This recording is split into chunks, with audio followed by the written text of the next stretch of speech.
All right, everyone, we have two very special guests. I've been trying to get these guys on. I know, they're busy. We're busy. I'm super excited to get them on. It is Saturday, and it is Tom from the IsItSaturdayYet YouTube channel here. We'll get into a little bit about why we have these guys on, but Saturday and Tom, just how you guys doing? Oh, doing well. Thank you for having us. Yeah, thank you. It's been a good day. Absolutely. Now, I have been really getting into Trench Crusade. We were talking earlier that I kind of found out about it last year, and I knew it was in beta, but really, I think the lore intrigued me, but I think especially once the Court of the Seven-Headed Serpent came out, that's really when I'm like, okay, this is some pretty good stuff here. And one of the channels that I've really been loving your reports is IsItSaturdayYet. I love you guys set up. I was just talking before this how you guys have just this awesome setup, and I love your games. I love the bigger games that you guys are playing too. So just maybe just could each of you, we're going to get into a lot of the Trench Crusade stuff, but maybe before we start, could each of you maybe tell us a little bit about, how you got started into wargaming, this sort of interesting hobby that we have? I think for both of us, it really started with Warhammer Fantasy. I had a buddy who really wanted us to get into it. I had no idea what any of the, armies were or any of that.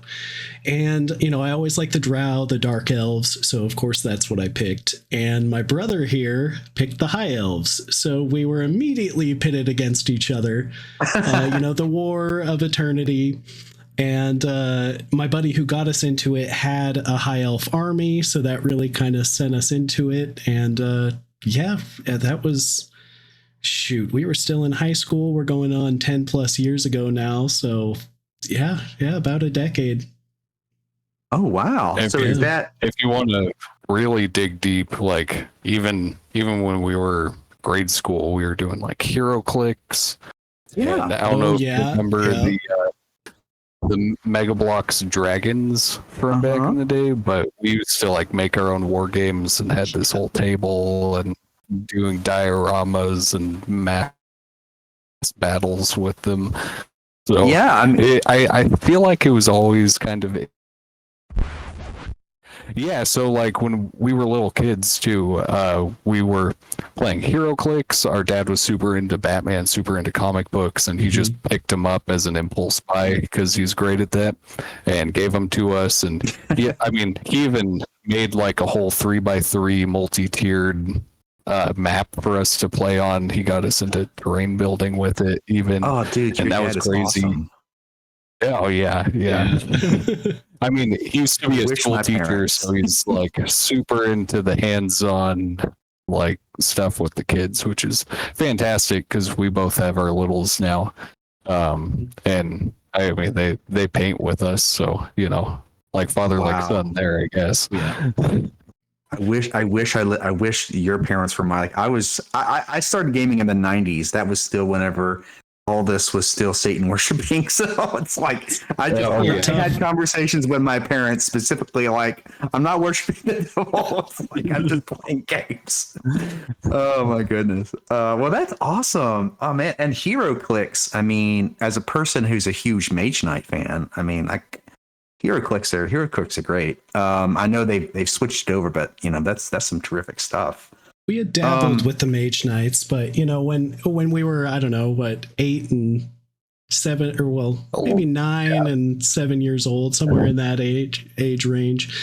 The Mage Knights, it was like, okay, those are cool, but the superheroes, we were just like, oh yeah, we could focus right in on that, Oh yeah, and you could play with less too. I know that HeroClix is still going strong. Is it? Yeah, man, I have no idea. Strongish. Strongish for I know some of my friends are like they're running tournaments. So yeah. This is 20 years after the fact too. So yeah, I'd say that's pretty good. Yeah. Now I have to ask. So you got into Warhammer Fantasy. So did you get in before they blew up the world? Yeah. And then how did you feel about High Elf and Dark? And how did y'all feel about High Elves and Dark Elves getting put on the same team? Yeah, I mean, we started just after I think 7th edition had launched, and I was salty because I didn't get my Dark Elf updates for a little while, and then by the time 8th edition came around, same thing, so it was like, oh boy. And then by the time Age of Sigmar came out, it was like, okay, we like the models, but I wasn't as happy with kind of I guess just the general gameplay loop of AOS. And so we reverted. I mean, we kind of jumped back to 6th edition, which is kind of funny because I think that's the edition that Pirinen had primarily worked on too. Yeah. And it also kind of serendipitous in the way that worked out. And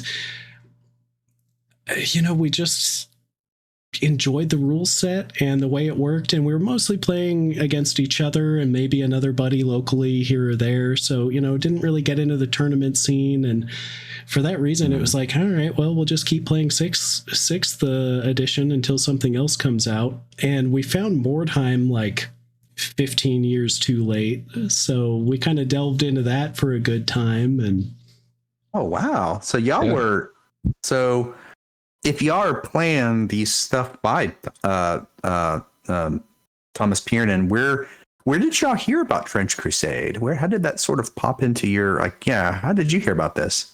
Yeah, so I actually saw like one of the first social media posts, whatever, saying like, oh, Pirinen's got this new thing. And that was right around the time of the first Kickstarter, like right when James and Mike had recruited him. Because they were coming out with the model range, and they were like, hey dude, can you write these rules? And so I saw the first posts put on Reddit or whatever platform. I was obsessing over Mordheim, and we just immediately dove in, started kit bashing. I had just got a 3D printer, and so ended up making several war bands, get bashed, and just like that also spurred, I ended up making, I don't know, 8 different armies for bolt action, because that led me down like a whole rabbit hole of other awesome stuff. That's pretty cool. Yeah, and I've been following your bat reps. Your bat reps are definitely something that I'm a big tactical guy, and I love watching bat reps to see how the game plays. And so what drew you to Trench Crusade? Was it the lore? Was it the game system? Some sort of combination? What is there one singular thing that really just caught you, or is it a multitude of things? Well, for me, it was definitely the art, because I'm a big Path of Exile fan, and Path of Exile 2 was coming out, and I was familiar with Mike Franchina's artwork, but not, I played Magic the Gathering forever. He had done some of that, and so I had seen his art and enjoyed it, without knowing, who the artist was. And Tom here had kind of put 2 and 2 together for me, and it was just like, okay, yeah, we're going to delve into this. This is going to be really cool. And I think really that was the catalyst for the whole thing. Yeah, the art is very, it's very cool. Yeah, I do agree. Like it has its own specific take. Now for me, it's actually, for me, I think the art, I guess the art is good, but I've seen I don't know if you know, these days there's so much great art, but I don't know. For me, it was really the lore itself that sort of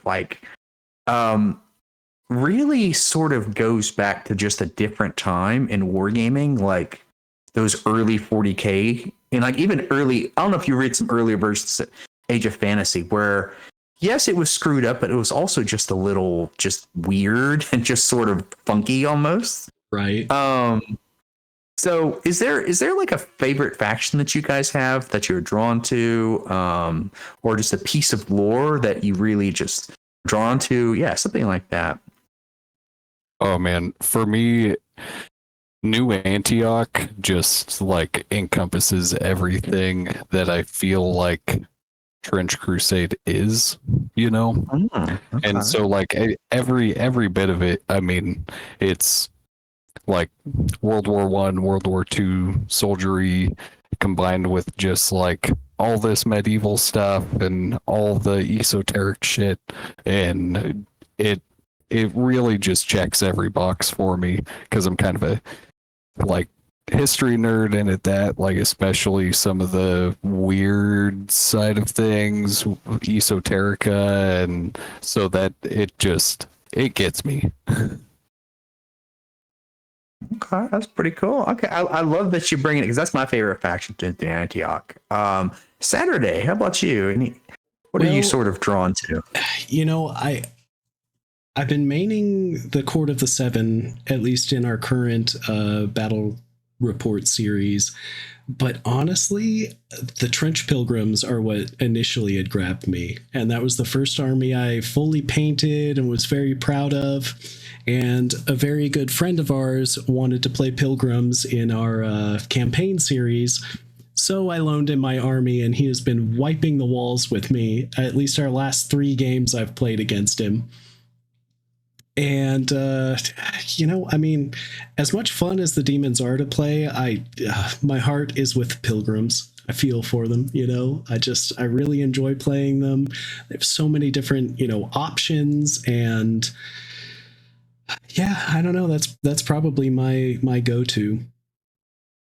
I have to say that like I played against one guy who played Trench Programs, and I so want to like play them and play like a what are the nuns, I guess I forgot what they're called. They're stigmatic nuns. Stigmatic nuns. Yeah, I mean I'm all like for me it's like I've got a Kings of War army that is a Crusader army, and that like everything I do it's like I go for like Grey Knights and 40k, and like for Infinity I got into Infinity and I knew nothing about the lore. I just saw a faction that had nuns with guns, and I'm like, okay, I'm just gonna go. So yeah, and they play really good. Like he was playing those nuns, and like, wow, they look like they feel like such a high skill cap unit that I'm really just like, it looks really cool to play.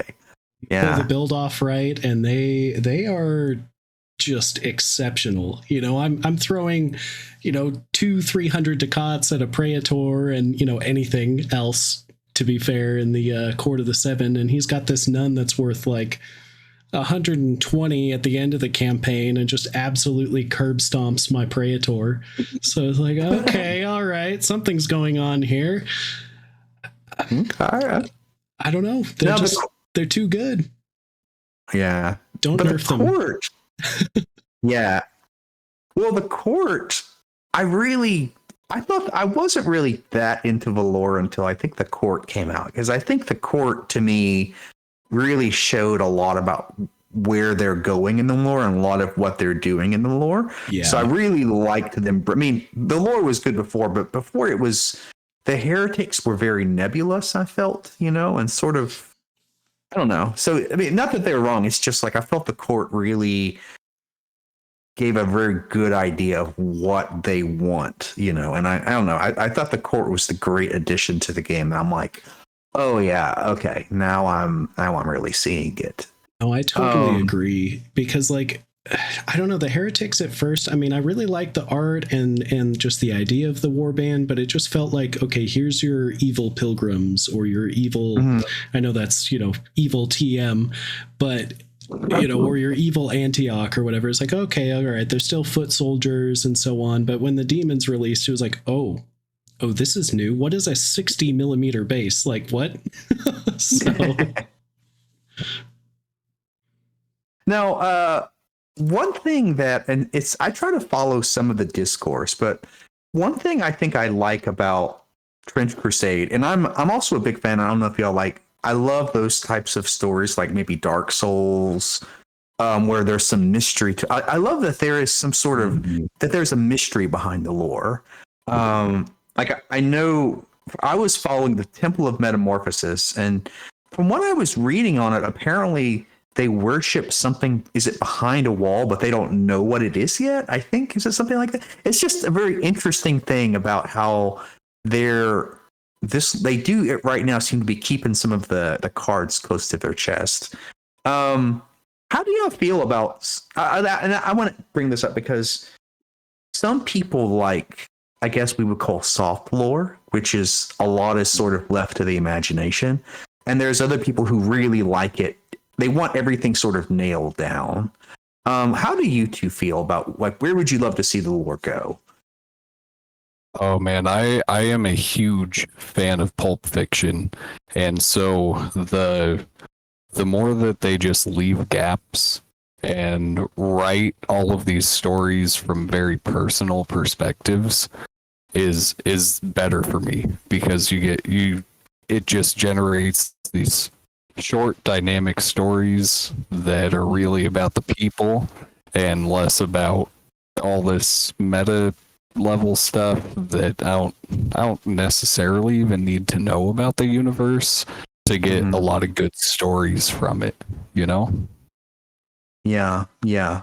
It's sort of where, and it's funny, I talked with Scanner Barkley about this. We did an interview like a year ago, and it reminds me of early 40K lore, where, like, this was before the Horus Heresy, whenever the Primarchs were just this nebulous thing, and it had that certain wonder about it, where I feel now with like 40K, I just can't watch lore anymore because it's always about my Primarch is better than your Primarch or something. I guess to me, like, what would you love to see fleshed out more in the lore? But what would you like them to sort of keep, like you said, sort of keep that veil down? Is there anything specific that you think could be fleshed out more that would still have that same feel to it? Or you feel it's good right now? Well, something that I've kind of been thinking about is, if they started doing lore entries that were just like a journal of a trench pilgrim, or somebody on the forces of New Antioch, or even the heretics, just kind of describing what they see around them, things that are occurring in real time, because the lore that we have so far is, I'd have to look at it. I mean, you call it 1,000 years or what have you, before the game begins. And so, we have, I would say, enough of the backstory, but it would be nice to know, like, what are the people on the front lines experiencing? What is going on in New Antioch? What is going on, I guess, the boats that were just released recently? And so on. Just kind of like firsthand accounts, I think, would really paint a nice picture of like where the world and the game is at currently. Yeah. How would you feel about if they did the perspective of like a what is it, like a prince of hell and all his conniving that going on? Like, do you think that would be interesting? Where it would be, because they mentioned that. Wouldn't that be interesting to hear, like, the backstory of like this he's like trying to get his superior down, or all that scheming that goes on. Oh yeah, and I feel like it wouldn't even have to touch on much of the greater world. It would just be, his mad ramblings about, almost like if a character out of Game of Thrones were to be keeping a journal, just like all the terrible nonsense that he's getting up to in order to gain an inch in the hierarchy, So I think that would be a great place to start for a longer format, like a novel or something. Yeah, wouldn't that be great? So, like, would you, I guess, like, and this is something that, like, I'm fascinated, like, how humanizing do you make the quote bad guys? Like, do you keep them where, like, I look at like Beelzebub as sort of the opposite end of the spectrum, who there's sort of almost no redeeming quality. Like, he hates everyone and he just wants to, like, and I think there's a certain appeal to that. But would you like to see the bad guy? Like, would you like to see sort of the sympathetic bad guy? Or is there something cool or or interesting about these demons, like that they don't have these redeeming qualities and that sort of push and pull.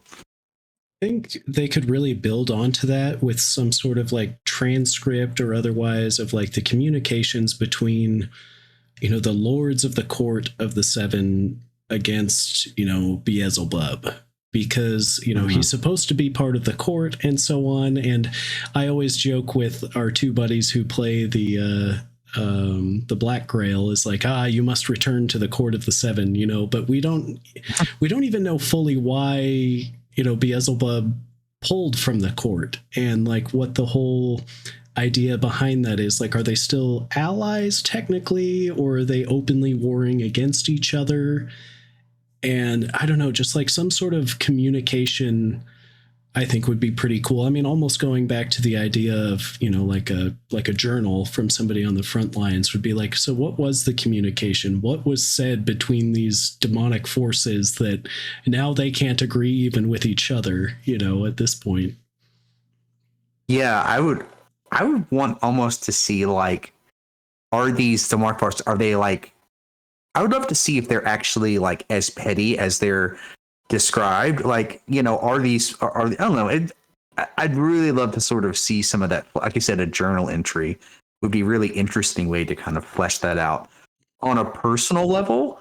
That would be pretty cool. That'd be pretty cool. And of course, they're like fallen angels, right? So they're essentially governed by laws that are just like incomprehensible. And so I feel like there would be a lot of room for being able to empathize with them, like at face value of their experiences. But then, like, if you're able to put it into a greater context, it's like, oh yeah, of course, like this is just the absolute epitome of evil.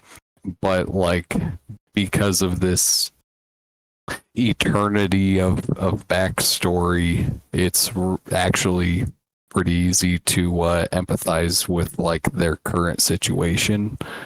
Mm-hmm. Well, it's interesting that like they use, I think even in the way they describe it, how they call him like the god tyrant, and like they really are sort of providing a level of empathy where it's like, I mean, there's something about you don't want to be, you want your, it's almost like they're freedom fighters almost in their way of looking at it, right? They are these, they have this thing that I think that we feel, which is not to be, not to be sort of tied down and controlled. Yeah, and you're looking at the second creation as like getting all the love of the creator, and the first creation, the angels having all this jealousy and rage, and the 7 seats of hell, the sins directed at humanity, so it's really easy, like, to put in the perspective of just like a sibling rivalry, except the one sibling doesn't really have any comprehension of why. Yeah, it's just the youngest who's the baby, It's just like it's like the oldest got all the parents, all the parents were just, that was the training one. And they're like, oh, this is what just listed in. It's so true. That's good. I say this as the youngest myself. Oh, very good. Oh, yeah. Something cool. further on that is this weird like synergy kind of mirroring between, I don't know, I feel like the Synod versus the Temple of Metamorphosis. They're like two sides of a very, very similar coin, where one side is attempting to reach and communicate with God. The other side has communication with their, lords. However, they found this thing, this doorway in the wall that allows them to, I guess, hypothesize and theorize about what else could be. And it's just this weird kind of push back and forth. So like at the deepest and highest levels, you have one side trying to communicate upward and the other side trying to communicate at the farthest reaches, I guess we'll say downward. And I don't know, it's just as I've read the lore more and more, I'm seeing this weird balance between the two. Like even at their like smallest, most oddball factions, they kind of have this like symbiosis with each other. Yeah, it's a weird. It's something like, and I had this conversation before. One thing that I think Trench Crusade has done right now is, well, first of all, I don't know of any other major lore here that doesn't just. I mean, we see a lot of stuff that's based off Christianity, but it's always like change the names and tweak things. But here, Trench Crusade lore just sort of says it out loud, right? It's like it says Christian and Yahweh, and like it's a really interesting, because they do that. It changes how we perceive the lore, because there's no sort of that slight barrier, that may be like a. I don't know if you guys follow like Blasphemous, the game, how just, while the inspirations are there, they're just them tweaking the name gives them a little bit of wiggle room. Whereas Trench Crusade, they're like just, oh yeah, it's just Christ. Like, okay, well, So I think that's interesting that the lore really does that. Yeah, and it makes it more relatable, I think, for a lot of players too. I mean, I know some people take it a little over the top, and it's like, okay, guys, it's a game. Like we're looking at lore and artwork for a game. It's fictional, but it's more relatable. I mean, with 40K, there's so much to delve into, and names and I mean fantasy as well, but names and ideas and timelines and stuff. Whereas this, it's like, okay, we all know, the World War I setting. We all know a lot of the names involved, a lot of the ideas involved. And I think overall, I think it's a strength for the game. I mean, even with the map coming out, there's a lot of people, a lot of hearsay, a lot of this and that and the other and so on. But it's like, okay, but we're looking at a region that all of us are familiar with too. So that's what kind of spurred a lot of that in the first place. And it's like, it might not be perfect, but I don't know. I thought it was kind of cool, Yeah. Well, the map, and maybe we can throw a little gasoline on that speculation fire, because the map did come out and it looks awesome. With the map, I know there has been some speculation about some new factions coming into the Trench Crusade universe. Maybe get your opinion. Maybe we can throw a little gasoline on this speculation. What factions would you really like to see in Trench Crusade? Well, I think the one that I'm most excited for, that's kind of been nodded at, hinted at, is the idea of Catholic vampires, like Vlad the Impaler's faction. I was like, wait, hold up, hang on. What exactly is this? And what is this going to become? If the vampires are the quote unquote good guys in this realm, I think that'll be kind of a wild take on just the way that we know and understand vampires over the course of history and ideas and so on. And that would, for me, cool. So I know 28 Mag through James had created a test model for the combat biologist art, but like I want that to be a fully fleshed faction, because the idea of a group associated with the church just like going in to collect flesh samples and live demons and stuff. There's a lot they could do with that is pretty exciting for me. I mean, I know you already have the Iron Sultanate homunculi and all these weird critters, but if you've got something, who knows, like maybe captured demons or some other odd works with them, that would be cool. I don't think they're going to make the cut, because Pirinen only wants to do 12 factions total. Oh. Yeah. Well, that's still, I mean, cool. Yeah, and I think that's good in the sense that you can come up. I know we all have been working on our own unique factions. Oh, but yeah. I think for me, and I would love to see what they're going to do if they are going to do something with the Jewish Knights, and I think they are going to have a Jewish faction, Yeah. which is Yeah. really cool. Like we've never seen that before, and I would love to see what they do with it. I don't know what they would do with it. I'm partial to sort of going towards the sort of the Russian side of things and the Eastern European Jewish heritage. I think that'd be really, because it's not been taken before. No one's really ever done that. So I think that would be an interesting one.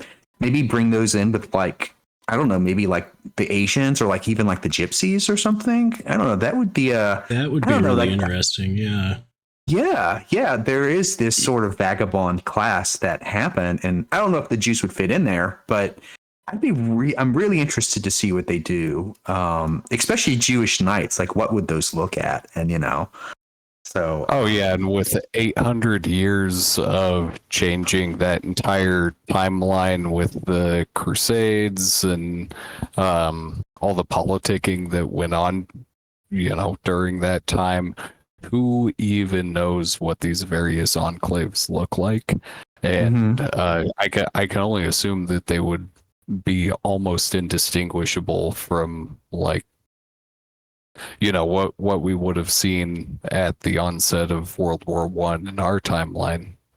Even to the point where like I had this crackpot idea that they could have a faction or subfaction where there's like a you know new Noah's Ark, and they literally have a submarine and do naval raids themselves, and essentially a Wild. nuclear sub, and they just have Noah hides jammed into the nuclear sub, and they go out in raiding parties and whatnot. I thought that would be really cool. yeah. But Well, what about Yeah. the? Now I know one of them is it? Maybe you guys are more in line with the Rivers. Is it called the Path of the Beast or something? Is that supposed to be another faction, or do we know a lot about that yet? Is that what it's called, the Path Is of this the Beast? I the think. pagan kind of Yeah. faction they were? Yeah, Oh, yeah. okay. Essentially they become like wolves and sorts of stuff. It's kind of in line with the Temple of Metamorphosis, but instead they're becoming like primal beasts. And I think that would be really cool. I mean, the hard thing with that is mechanically you could do that with heretic legions as a sub-faction, just given what is already in there. So I don't know if they're gonna make the cut as like a mainline faction, I think though that 12 factions, it's enough, especially with your own creativity and the sub factions. You get a lot in there, so I think that's not. Yeah, I'm not too stressed out. I mean, I wouldn't want this also to become the long-term longevity of a game. Being able to manage a certain level of. I feel the game is definitely, every time they release rules, the game gets more balanced and is better. And it's like things that I've heard or maybe were stronger starting to kind of get pulled back a little bit. Yeah. So although I haven't followed too much into the meta, but I heard that trench ghosts were apparently very powerful and they've sort of dialed them back a bit. Yeah, and I mean, like, you have stuff where the Grail was super powerful, and then he released the campaign rules, and then they ended up running out of gas towards the end of the campaign. So, there's some stuff like that needs to be worked on, and really, like, I feel like a lot of the balancing stuff, people make mountains out of molehills, and really some imbalance is needed for you to like have a good narrative during your game, and you're just going to end up with options that are more powerful on the table for a given ducat amount, and I don't think that's necessarily a bad thing. Is it like, too much to ask to have infernal armor on everything? Is that really such a problem? Okay. Honestly, I liked playing against Court of the Seven when they were totally fucking turbo juiced. Yeah. Right? Those were the I good don't know. days. It feels like this isn't. I don't imagine this is going to be too much of a tournament game, though. Although I'm sure people play it. It feels a lot more like a campaigny or a bit of a fun game. So at least that's how I'm playing it, and I'm having fun. Our group, we're not into the super meta, so I think that's good. No, I mean I waited until game 10 in order to pick up an artillery witch for my heretics. I still have a bolt action on my heretic priest, and it just suits my vision for the warband, I did like that they did. I played against the heretic witch pre-nerf, and I'm glad they nerfed her just a tad bit because she was wow, she was blowing me up. Yeah. Well, I would love to have you guys on and talk all day, and I would love to have you guys come on again. I'll continue to sort of love watching your stuff. Maybe, like I said, before this we were talking about even doing like a little battle, maybe like a tabletop simulator battle. So there hopefully be some more collaboration coming. Yeah, I'd love that. But with that, so I always like to ask. So you guys mentioned some of your past with Warhammer Fantasy. Do you guys have a favorite? I always like to ask, what's your favorite faction in sci-fi and fantasy lore for a war game? So each of you guys, I can pick one, a sci-fi and fantasy faction lore that's war game. It has to be war game though. Yeah, I mean, I only ever played 40K with my buddies' models, so I'm just not as privy. I mean, I really enjoyed Blood Angels as far as 40K goes. For fantasy, it's definitely the Dark Elves. I mean, I'm staring at like 8,000 points of Dark Elves on my shelves here, so if I don't say that, it's going to be a problem. Hey, Dark Elves are solid, yeah. Love them, man. I mean, they won. Malekith is the Phoenix King. I have high elf for people who hate that. He was the true and rightful heir. Oh, did you guys see? He actually got renamed to avoid lawsuits. Yeah, because something with Disney using their Marvel. I don't even know what these conglomerates are up to now, but like in the 80s, they named a character Malekith in the Marvel comics. Yeah, so now he goes by Malarian these days. Malarian. I don't know. He was a high elf, right? Okay, all right, fine. You may like this. I always say I'm an end times denier. To me, the Warhammer world is it's still going on. The end times never happened. Couldn't agree more. But again, I mean, I have 14,000 points of high elves, but like I love my Empire, man, and maybe that ties back into the whole New Antioch thing, but like I like the just normal dude fighting against like total incomprehensible nonsense. So for me, Empire Man really scratches that itch. As far as sci-fi, it's really hard because I've never been super roped into 40K. So if we're just talking 40K, I actually really like the Gene Stealer cults. Although I've never played them, the aesthetic really gets it for me. But like other sci-fi, I gravitate towards the normal dude just fighting people. Like you were a Terran player in StarCraft, so that tracks. Yeah, not a like Protoss like me. So. Me too, buddy. Me too. Yeah. Well, I'm a Eldar player in 40K, so there you go. That's just, that adds up. Shenanigans. It's all about the shenanigans. Well, guys, one last question I would love to ask is, I always like to ask people who come on, what is your dream wargaming experience? So I always say this, like, suppose that you're a billionaire and you have all the time in the world, And what would you do with all the time and all the money in the world for just a dream wargaming experience? Maybe each of you could just give me like your dream wargaming experience. No holds barred. I would. I'd have to buy a castle. We'd have several different tiers. Maybe a tower somewhere, tables set up everywhere, cabinets, glass cabinets, so that you can see, all of the miniatures. You've got all of the options for your terrain, for, buildings and so on. I mean, something like that would just be, it would be the best. Kind of that Victorian setting for, the furniture and everything, just really to, get you in there so that I can roll low and die swiftly. That would be great. That's awesome.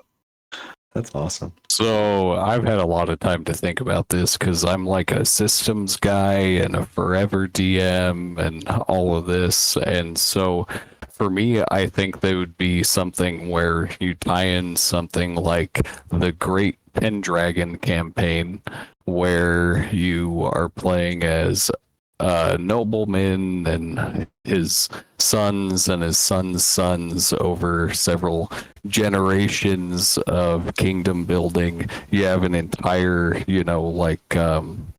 1 to 1,000 map set up where you're tracking your holdings and various things going on, but then also you have whole role-playing sessions and entire wargame sessions that are spanning anything from skirmishes and like genuine dungeon delving all the way up to doing grand, like what would be considered in the old books as a grand army, like over 4,000 it says, but I'm talking like if you're talking like Warhammer fantasy terms, like 40,000 point armies with narrative scenarios that span days.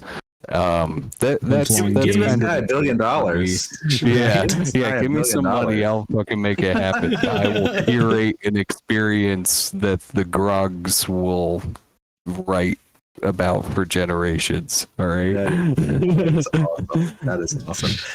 Guys, thank you so much for coming on Saturday. And Tom from the Is It Saturday YouTube. Please, they're getting close to 1,000. So anyone who's hearing this, please go like, subscribe to their channel. Get them to 1,000. Help them out.